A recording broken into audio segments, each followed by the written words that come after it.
വിദ്വേഷ പരാമർശ കേസിൽ പി.സി. ജോർജിന്റെ അറസ്റ്റ് തടഞ്ഞിരിക്കുകയാണ് ഇപ്പോൾ ഹൈക്കോടതി. പി.സി. ജോർജ് മുതിർന്ന രാഷ്ട്രീയ നേതാവാണ്, ശ്രദ്ധ പുലർത്തണമെന്നും കോടതി നിർദ്ദേശിച്ചിട്ടുണ്ട്. മുൻകൂർ ജാമ്യാപേക്ഷയിൽ ഹൈക്കോടതി പോലീസിനോട് റിപ്പോർട്ട് തേടി. എസ് ശ്രീകാന്താണ് ചേരുന്നത് കൊച്ചിയിൽ നിന്ന് വിവരങ്ങളുമായി. ശ്രീകാന്ത്, ഈ അറസ്റ്റ് തടഞ്ഞിരിക്കുന്നു, വലിയ വാർത്തയാണ്. പി.സി. ജോർജിന് ശരിക്കും പറഞ്ഞാൽ കഴിഞ്ഞ ദിവസം ഒരു കുരുക്ക് വീഴുമോ, അറസ്റ്റിലാകുമോ എന്നുള്ളൊരു ആശങ്കയുണ്ടായിരുന്നു. അതിപ്പോൾ മാറിയിരിക്കുന്നു. എന്തെല്ലാം കാര്യങ്ങളുടെ പശ്ചാത്തലത്തിലാണ് ഹൈക്കോടതി ഇപ്പോൾ ഇങ്ങനെയൊരു നിരീക്ഷണം നടത്തിയിട്ടുള്ളത്?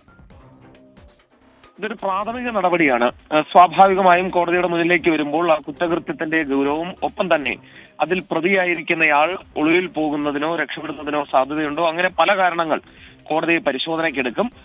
ഇദ്ദേഹം നേരത്തെ ചീഫ് വിപ്പ് ആയിരുന്നു, മുതിർന്ന രാഷ്ട്രീയ നേതാവ് കൂടിയാണ്. ആ പശ്ചാത്തലത്തിൽ ഒരു പക്ഷേ അബ്സ്കോണ്ടിങ് ആവുന്നതിനുള്ള സാധ്യത ഇല്ല എന്ന് കോടതി കരുതിയിരിക്കണം. എന്തായാലും പി.സി. ജോർജിന്റെ അറസ്റ്റ് താൽക്കാലികമായി തടഞ്ഞു. ഒരു ചാനൽ പരിപാടിയിലിരുന്ന് ഒരു പ്രത്യേക മതവിഭാഗത്തിനെതിരെ വിദ്വേഷ പരാമർശം നടത്തി എന്നുള്ളതായിരുന്നു കേസ്. തൽക്കാലം അടുത്ത തവണ കേസ് പരിഗണിക്കുന്നത് വരെയാണ് അറസ്റ്റ് തടഞ്ഞിട്ടുള്ളത്. പോലീസിനോട് റിപ്പോർട്ട് തേടിയിട്ടുണ്ട്. പക്ഷെ ഒരു കാര്യം കോടതി ചൂണ്ടിക്കാണിച്ചത്, മുതിർന്ന രാഷ്ട്രീയ നേതാവാണ്, വാക്കുകളിൽ ശ്രദ്ധ പുലർത്തണം. യെസ്, അതെ.